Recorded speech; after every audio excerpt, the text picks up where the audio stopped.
다들 아시겠지만 검찰이라는 기구는 수사와 기소를 한꺼번에 할 수 있는 기구입니다.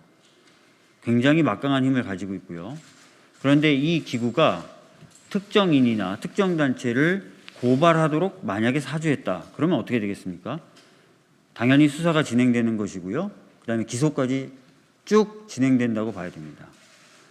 그렇기 때문에 이 일은 단순하게 고발을 사주했다라고 끝나는 것이 아니라 사실상 그 대상이 되는 사람의 정치적인 생명 혹은 시민권을 박탈할 수도 있는 굉장히 큰 인권 침해적 행위다라고 생각이 됩니다.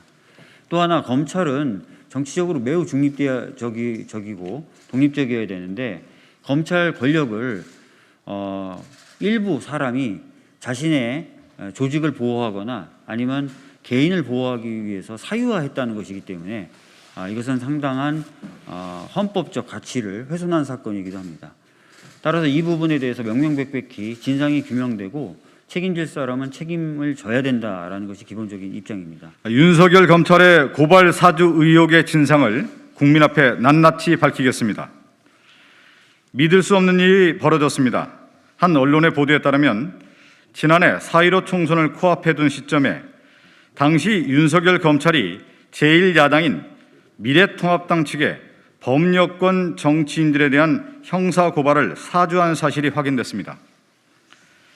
범여권 정치인 외에도 검언유착 의혹, 도이치모터스 주가 조작 사건 등 검찰과 윤 총장의 가족을 비판하는 기사를 보도한 기자들도 고발 대상에 포함된 것으로 나타났습니다.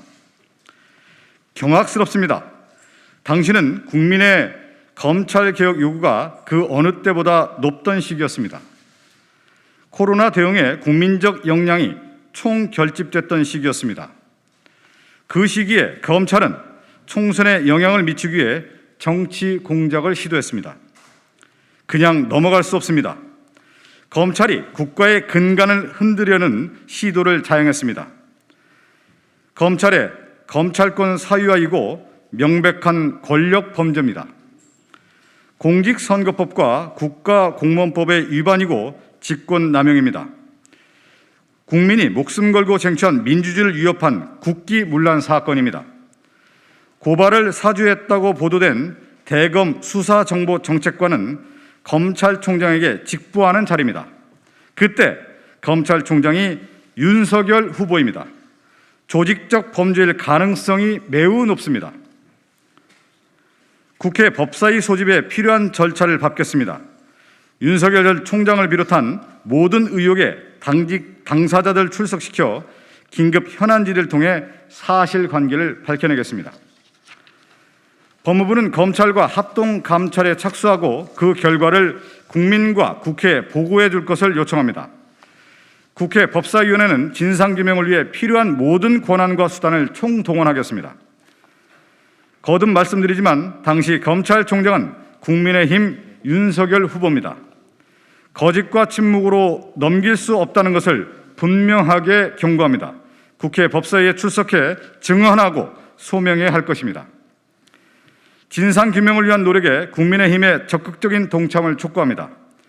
이번 사태의 본질은 정치 중립을 목숨처럼 여겨야 할 검찰이 정치 공작을 했는지의 여부입니다. 국민의힘 현직위원회 해명은 앞뒤가 맞지 않습니다. 의원실에 수많은 제보가 쏟아졌다고 했지만 당시에 국회의원이 아니었고 고발 사주는 공익 제보가 아닙니다. 고발장을 전달받은 경위와 처리 과정, 이를 둘러싼 정치 배경에도 마땅히 진상규명 대상입니다. 우리 국민에게는 정치 검찰의 공작으로 전직 대통령을 잃는 지울 수 없는 상처가 있습니다. 정치 검찰의 악습을 끊겠습니다. 우선 더불어민주당 소속 국회 법사위원들은 이번 정치 검찰의 반국민적, 반헌법적 중대범죄 시도의 진상부터 낱낱이 밝히겠습니다. 더불어민주당 국회 법제사법위원회 박강원 위원장, 더불어민주당 국회 법제사법위원회 박주민 간사, 김남국, 김영배, 김용민, 김종민, 박성준, 소병철, 송기원, 이수진, 최기상 이상입니다.